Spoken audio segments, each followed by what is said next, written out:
PRRI disebut pemberontakan oleh sejarah resmi, tapi ada yang bilang itu perlawanan untuk keadilan. Siapa yang benar? Mari kita bedah dua sisi pandangan yang tak bisa kita abaikan.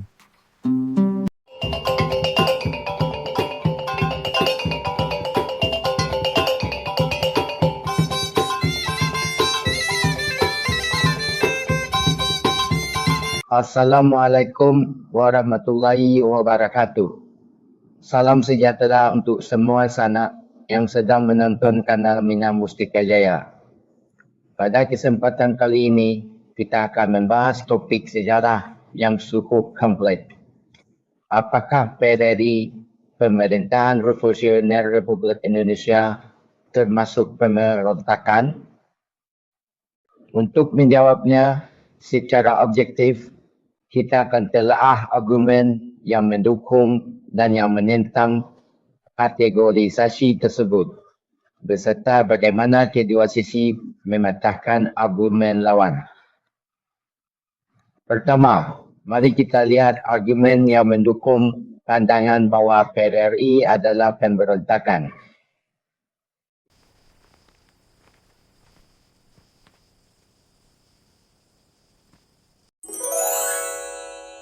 Perlawanan bersenjata terhadap pemerintah pusat.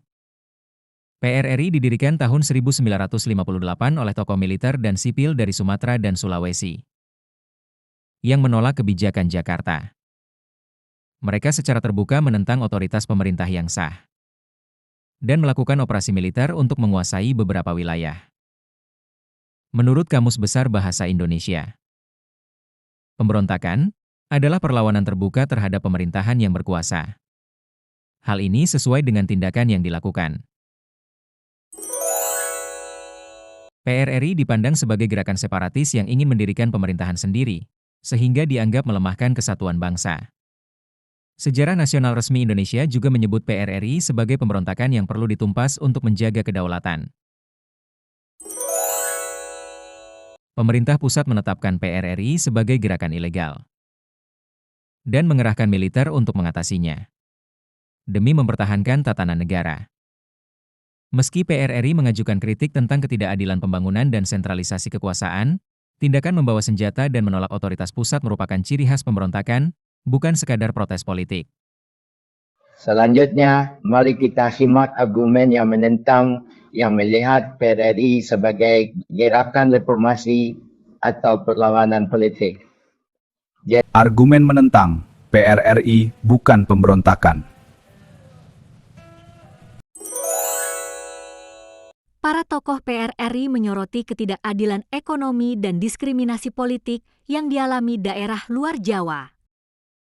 Mereka berjuang untuk otonomi daerah dan pemerataan pembangunan, bukan untuk memisahkan diri secara definitif dari Indonesia.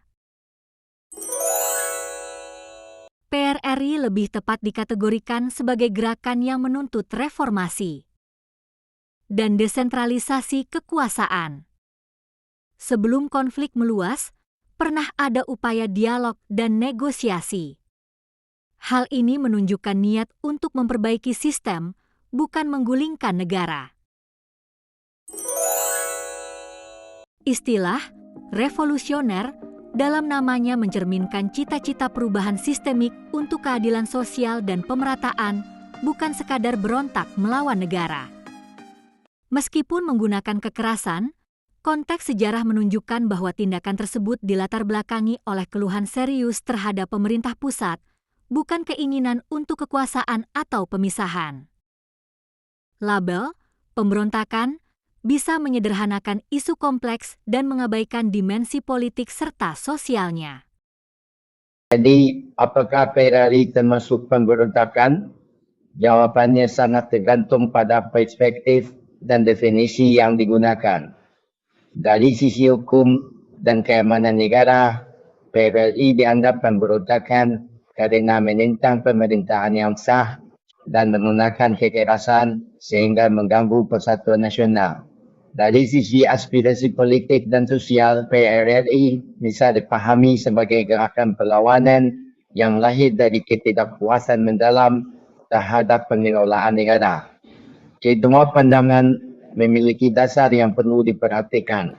Kerana peristiwa sejarah seperti ini tidak dapat disederhanakan ke dalam narasi hitam putih saja. Itulah telah kita mengenai PRRI pada kesempatan ini.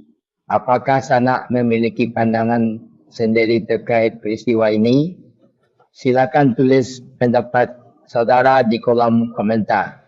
Jangan lupa untuk like, share dan subscribe channel Minang Musika Jaya agar tidak ketinggalan konten menarik lainnya. Wassalamualaikum warahmatullahi wabarakatuh.